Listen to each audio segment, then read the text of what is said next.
एक बात सोचिए। हाँ। एक ऐसा चोर है जो कभी किसी तिजोरी का ताला नहीं तोड़ता। मतलब वो कभी किसी घर की चौखट भी पार नहीं करता, लेकिन फिर भी हर दिन बड़ी खामोशी से वो बैंक में रखे पैसों की असली कीमत को चुराता रहता है। ये बहुत ही दिलचस्प तरीका है इसे देखने का। है ना? आज की हमारी इस डीप डाइव चर्चा में ना हम इसी अदृश्य चोर के काम करने के तरीके को डिकोड करने वाले हैं। आज का हमारा विषय हमारे दैनिक जीवन के दो सबसे भारी भरकम आर्थिक पहलू हैं, मुद्रास्फीति जिसे हम इन्फ्लेशन कहते हैं, और बेरोजगारी। बिल्कुल, और ये दोनों ही चीजें आम इंसान की जिंदगी पर बहुत गहरा असर डालती हैं। वही तो। हमारे पास आज जो मुख्य स्रोत है वो परमार एसएससी के क्लास नोट्स है। हमारा मिशन आज बस इतना है कि ये समझना कि ये शब्द सिर्फ अर्थशास्त्र की मोटी किताबों तक सीमित नहीं है। ये असल में तय करते हैं कि हमारी जेब में रखा 100 का नोट कल कितनी चाय खरीद पाएगा। सही कहा। और रोजगार का बाजार असल में काम कैसे करता है, ये भी समझना जरूरी है। तो चलिए इस चर्चा की शुरुआत करते हैं। क्या इन्फ्लेशन वाकई एक हिडन टैक्स है जिससे लोग बिना जाने भर रहे हैं? देखिए, इस अदृश्य चोर के पूरे नेटवर्क को समझने के लिए हमें सिर्फ चीजों को क्या है के नजरिए से नहीं देखना चाहिए। मतलब उसके पीछे का कारण समझना होगा। हाँ, क्यों है और कैसे काम करता है, ये ज्यादा जरूरी है। अर्थव्यवस्था में 1% का भी बदलाव कोई हवा में होने वाली घटना नहीं होती।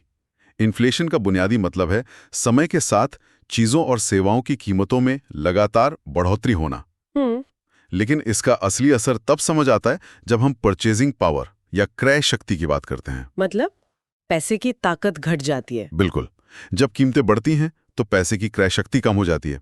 इसका सीधा अर्थ यह है कि कल जिस पैसे से आपका पूरा राशन का थैला भर जाता था, आज उसी पैसे से शायद आधा थैला ही भर पाए। इस पर ना परमार एसएससी के नोट्स में एक बहुत ही प्रैक्टिकल उदाहरण दिया गया है। मान लीजिए कोई आज किसी से 10,000 रुपए उधार लेता है।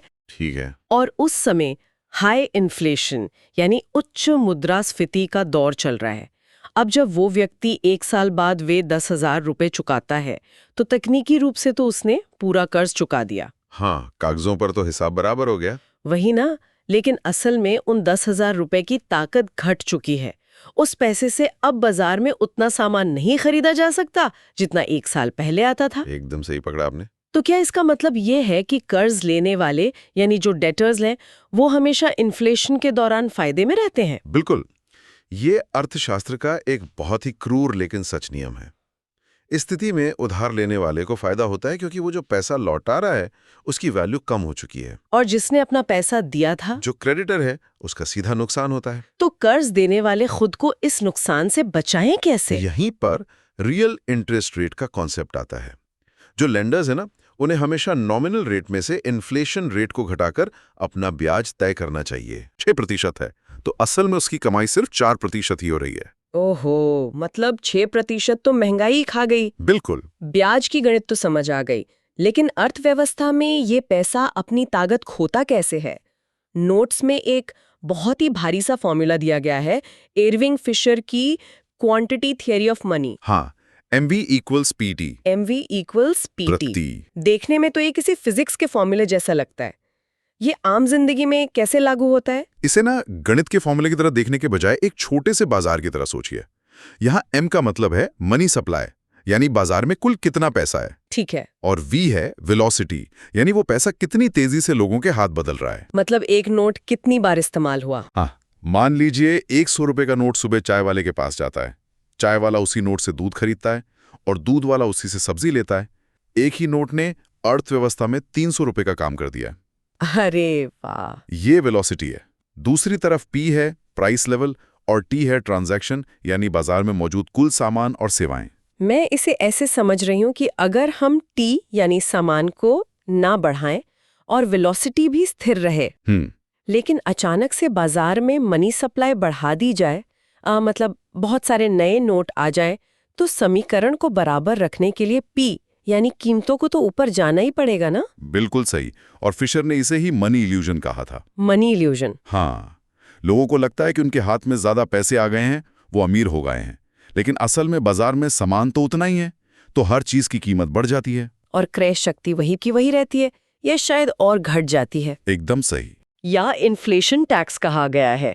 जब सरकार अपने खर्चे, जिसे डेफिसिट फाइनेंसिंग कहते हैं, उसे पूरा करने के लिए नए नोट छापती है तो बाजार में मनी सप्लाई बढ़ जाती है। और नतीजा वही होता है, कीमतें बढ़ जाती हैं। मतलब जनता ने अपनी जेब से कोई टैक्स नहीं भरा, लेकिन उनके बैंक अकाउंट में रखे पैसे की ताकत छिन गई। ये तो बिना बताए टैक्स वसूलने जैसा ही हुआ। हाँ, और घाटे की वित्त व्यवस्था यानी ये डेफिसिट फाइनेंसिंग एक दो-धारी तलवार है। वो कैसे? मंदी के समय में थोड़ी मनी सप्लाई बढ़ाना अर्थव्यवस्था को धक्का लगाने के लिए जरूरी होता है, लेकिन अगर ये एक आदत बन जाए तो फिर इसके नतीजे बहुत भयंकर होते हैं। ये तो खाने में नमक डालने जैसा हो गया। बिल्कुल। नोट्स में क्रीपिंग इन्फ्लेशन का जिक्र है, जो आमतौर पर 3 से 4% होती है। आर्थिक विकास के लिए इतना इन्फ्लेशन एक चुटकी नमक की तरह जरूरी है। सही कहा। लेकिन अगर सरकार अपना कर्ज चुकाने के लिए अंधाधुंध नोट छापने लगे तो क्या ये खाने में 1 किलो नमक डालने जैसा नहीं होगा? बिल्कुल होगा। जिससे वेनेजुएला या जिम्बाब्वे जैसी हाइपर इन्फ्लेशन आ जाती है, जहां कीमतें 100% से भी ज्यादा की रफ्तार से भागने लगती हैं। ये एकदम सटीक तुलना है।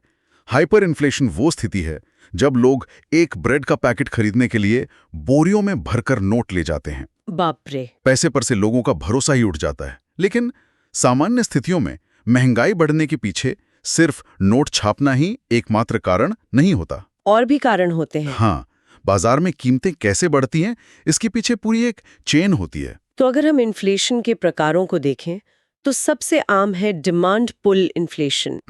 इसे अगर आसान भाषा में कहें तो बहुत सारा पैसा बहुत कम सामान के पीछे भाग रहा है। बिल्कुल। जैसे अगर किसी कॉन्सर्ट के टिकट सिर्फ 100 हैं और खरीदने वाले 1000 लोग आ जाएं, तो टिकट ब्लैक में महंगी बिकने लगती है। ये आमतौर पे शॉर्ट टर्म होता है ना? हाँ, लेकिन इसका एक दूसरा पहलू भी है जिसे कॉस्ट पुश इन्फ्लेशन कहते हैं। कॉस्ट पुश ये तब होता है जब सामान बनाने की लागत ही बढ़ जाए। मान लीजिए एक कार बनाने वाली फैक्ट्री में अचानक से मजदूरों की सैलरी बढ़ानी पड़े या स्टील महंगा हो जाए। तो फैक्ट्री मालिक वो अतिरिक्त लागत अपनी जेब से तो भरेगा नहीं? बिल्कुल नहीं, वो कार की कीमत बढ़ा देगा। और ये लॉन्ग टर्म होता है, क्योंकि लागत एक बार बढ़ जाए तो जल्दी कम नहीं होती। और भारत जैसी अर्थव्यवस्था के लिए इम्पोर्टेड इन्फ्लेशन भी तो एक बहुत बड़ा सिरदर्द है। वो तो है ही, क्योंकि भारत अपनी जरूरत का बहुत बड़ा हिस्सा, खासकर कच्चा तेल, बाहर से मंगवाता है। अगर अंतर्राष्ट्रीय बाजार में कच्चे तेल की कीमत बढ़ती है तो सिर्फ पेट्रोल डीजल महंगा नहीं होता, एक पूरा चेन रिएक्शन शुरू हो जाता है। हाँ, डीजल महंगा होने से ट्रकों का भाड़ा बढ़ता है। भाड़ा बढ़ने से दूसरे शहर से आ रहा टमाटर महंगा हो जाता है। ये चेन रिएक्शन अर्थव्यवस्था के हर हिस्से को छूता है। लेकिन पता है, कई बार कंपनियां कीमतों को सीधा बढ़ाने के बजाय कुछ ऐसे तरीके अपनाती हैं जो आम ग्राहक की नजरों से बच जाते हैं। अच्छा, आप श्रिंकफ्लेशन की बात कर रहे हैं? बिल्कुल। ये तो किसी जादूगर के उस खेल जैसा है जहां दर्शक सोचता है कि उसने पूरे पैसे दिए हैं, लेकिन बॉक्स के अंदर से कबूतर गायब हो जाता है। हाँ, सही कहा। हम सब ने ये देखा है। चिप्स का पैकेट पहले भी 20 रुपए का था और आज भी 20 का ही है। लेकिन अंदर क्या है? वही तो, ग्राहक को लगता है कि महंगाई नहीं बढ़ी, लेकिन जब वो पैकेट खोलता है तो उसमें चिप्स से ज्यादा हवा होती है। या फिर कोल्ड ड्रिंक की बोतल को ही देख लीजिए, कीमत वही रहती है, लेकिन उसका आकार 320 ml से चुपचाप 250 ml कर दिया जाता है। इसके पीछे क्या लॉजिक है? इसके पीछे कंज्यूमर साइकोलॉजी काम करती है।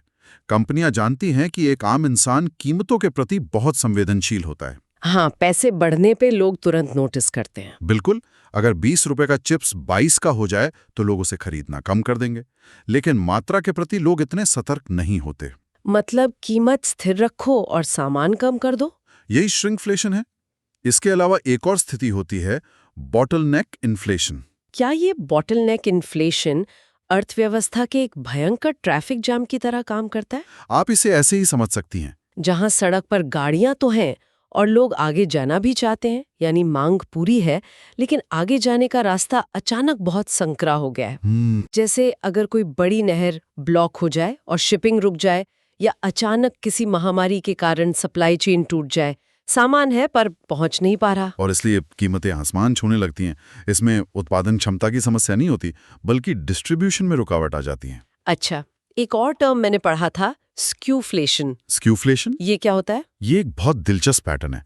आमतौर पर इन्फ्लेशन में अर्थव्यवस्था की हर चीज महंगी होती है। हाँ। लेकिन स्क्यूफ्लेशन तब होता है जब केवल कुछ खास क्षेत्रों में ही कीमतें बढ़ रही हों। मतलब सब कुछ महंगा नहीं हो रहा? नहीं, उदाहरण के लिए हो सकता है कि कपड़े, इलेक्ट्रॉनिक्स और कारों की कीमतें एकदम स्थिर हों, लेकिन सिर्फ खाने पीने की चीजें या ऊर्जा की कीमतें रॉकेट की तरह ऊपर जा रही हों। तो अगर अर्थव्यवस्था में इतने अलग अलग तरह के ट्रैफिक जैम, जादू के खेल और चेन रिएक्शन चल रहे हैं, तो जो लोग देश की नीतियां बनाते हैं वे इसे मापते कैसे हैं? नापने के लिए टूल्स तो हैं। मतलब कोई एक थर्मामीटर तो होगा ना जिससे इस बुखार को नापा जाता है? असल में इसके लिए मुख्य रूप से 2 थर्मोमीटर इस्तेमाल होते हैं। पहला है WPI यानी होलसेल प्राइस इंडेक्स। होलसेल मतलब थोक बाजार? बिल्कुल, ये थोक बाजार के स्तर पर कीमतों में होने वाले बदलाव को मापता है। कारखाने से निकलते वक्त सामान की कीमत क्या है ये उसे देखता है। इसका कोई बेस ईयर भी होता है ना? हाँ, इसका बेस ईयर 2011-12 तय किया गया है। बेस ईयर मतलब एक एंकर की तरह? सही कहा। इससे तुलना की जाती है कि 2011 के मुकाबले आज कीमतें कितनी बड़ी हैं। WPI की खास बात यह है कि इसमें सेवाएं यानी सर्विसेज शामिल नहीं होती। अच्छा। हाँ, और इसके बास्केट में मैन्युफैक्चर्ड गुड्स का वजन सबसे ज्यादा होता है, लगभग 64.2%। लेकिन आम इंसान थोक बाजार से तो सामान नहीं खरीदता ना, वो तो अपने पड़ोस की दुकान या सुपरमार्केट जाता है। और इसीलिए CPI यानी कंज्यूमर प्राइस इंडेक्स की जरूरत पड़ती है। ये रिटेल स्तर पर महंगाई को मापता है। क्या इसमें सर्विसेज शामिल होती हैं? बिल्कुल, इसमें शिक्षा, स्वास्थ्य और ट्रांसपोर्ट जैसी सेवाएं भी शामिल होती हैं। साथ ही ये भोजन यानी फूड आइटम्स को सबसे ज्यादा प्राथमिकता देता है। वो इसलिए क्योंकि एक आम परिवार के खर्च का सबसे बड़ा हिस्सा तो राशन पे ही जाता है। एकदम सही। और यही कारण है कि reserve bank of India RBI जब अपनी मॉनेटरी पॉलिसी बनाता है, ब्याज दरें तय करते वक्त, हाँ, तब वो WPI को नहीं बल्कि CPI कंबाइन को अपना मुख्य पैमाना मानता है। RBI को सरकार की तरफ से 4% का इन्फ्लेशन टारगेट दिया गया है। इसमें थोड़ा ऊपर नीचे का मार्जिन भी तो होता है? हाँ, 2% ऊपर या नीचे का मार्जिन है। इसके अलावा अर्थशास्त्री 2 और शब्दों का बहुत इस्तेमाल करते हैं, कोर इन्फ्लेशन और हेडलाइन इन्फ्लेशन। यहाँ मुझे थोड़ा कंफ्यूजन होता है।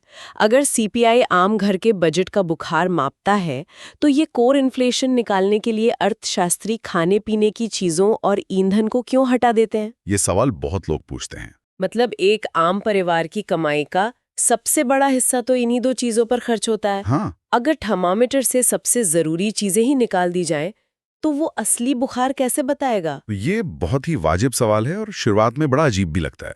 लेकिन इसे ऐसे समझिए, नीतियां बनाने के लिए रिजर्व बैंक को लंबी अवधि के ट्रेंड्स देखने होते हैं। भोजन और ईंधन की कीमतें बहुत वॉलेटाइल यानी अस्थिर होती हैं।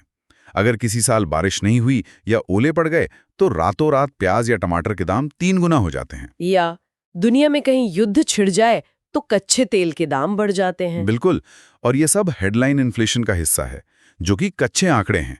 अब सोचिए, अगर RBI टमाटर महंगे होने की वजह से पूरे देश के लिए होम लोन महंगे कर दें तो क्या होगा? वो तो बहुत गड़बड़ हो जाएगी। ब्याज दरें बदलने का असर जमीन पर दिखने में महीनों लग जाते हैं।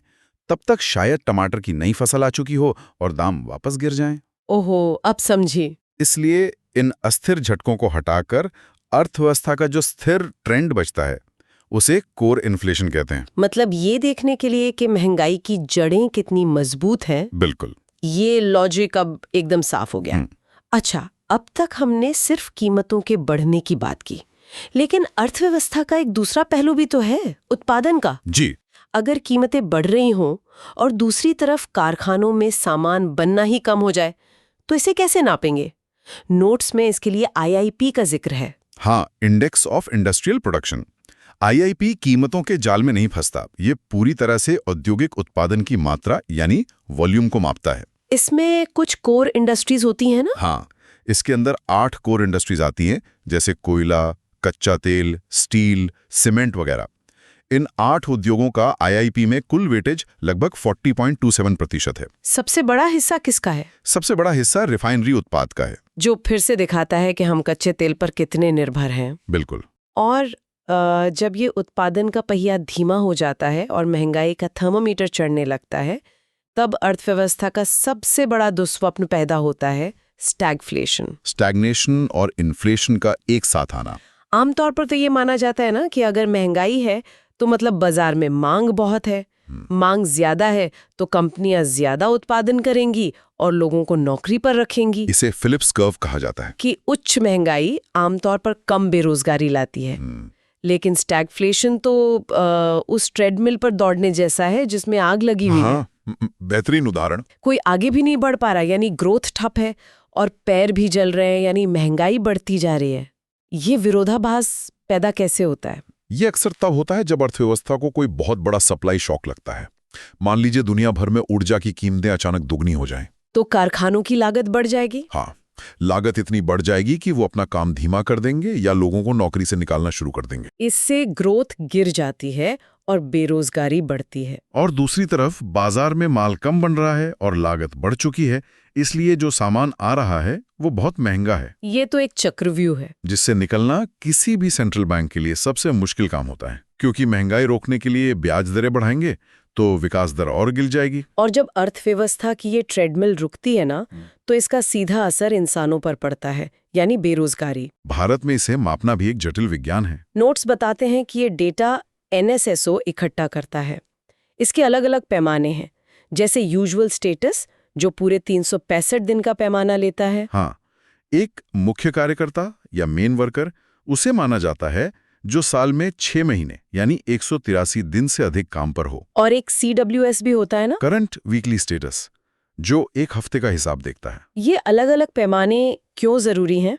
तो स्ट्रक्चरल या संरचनात्मक बेरोजगारी आज बहुत प्रासंगिक है। बिल्कुल, जब तकनीकी प्रगति होती है, जैसे आजकल AI का असर दिख रहा है, तो बाजार में उपलब्ध नौकरियों और लोगों के स्किल्स के बीच एक गहरी खाई बन जाती है। नौकरियां मौजूद होती हैं, लेकिन तकनीक की समझ वर्कफोर्स के पास नहीं होती। एक घर्षण या फ्रिक्शनल बेरोजगारी भी होती है ना? हाँ, जो थोड़ी सकारात्मक है, जब कोई अपनी मर्जी से पुरानी नौकरी छोड़कर किसी बेहतर अवसर की तलाश में कुछ समय के लिए खाली बैठता है। इसके साथ ही प्रच्छन्न या डिस्गाइज्ड बेरोजगारी की अवधारणा बहुत दिलचस्प है। ये भारतीय कृषि के लिए बहुत महत्वपूर्ण है। मुझे तो ये डिस्गाइज्ड बेरोजगारी ना एक ऐसी कार की तरह लगती है जिसमें 5 स्टीयरिंग व्हील लगा दिए गए हों। हाँ, 5 स्टीयरिंग। हाँ, कार में बैठे 5 लोग स्टीयरिंग घुमा रहे हैं, बहुत व्यस्त दिख रहे हैं, लेकिन कार की गति में कोई इजाफा नहीं हो रहा है।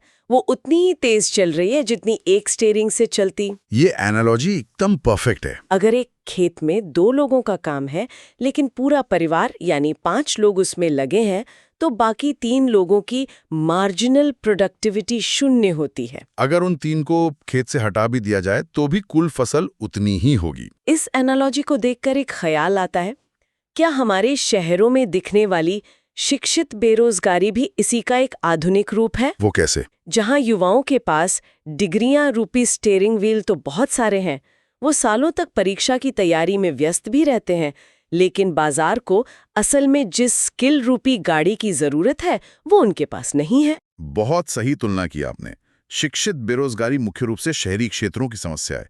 कागजों पर डिग्रियां हैं लेकिन प्रैक्टिकल स्किल्स नहीं हैं। और इसके अलावा एक साइक्लिकल बेरोजगारी भी होती है ना? हाँ, जो अर्थव्यवस्था के चक्कर के अनुसार आती है, जैसे मंदी के समय।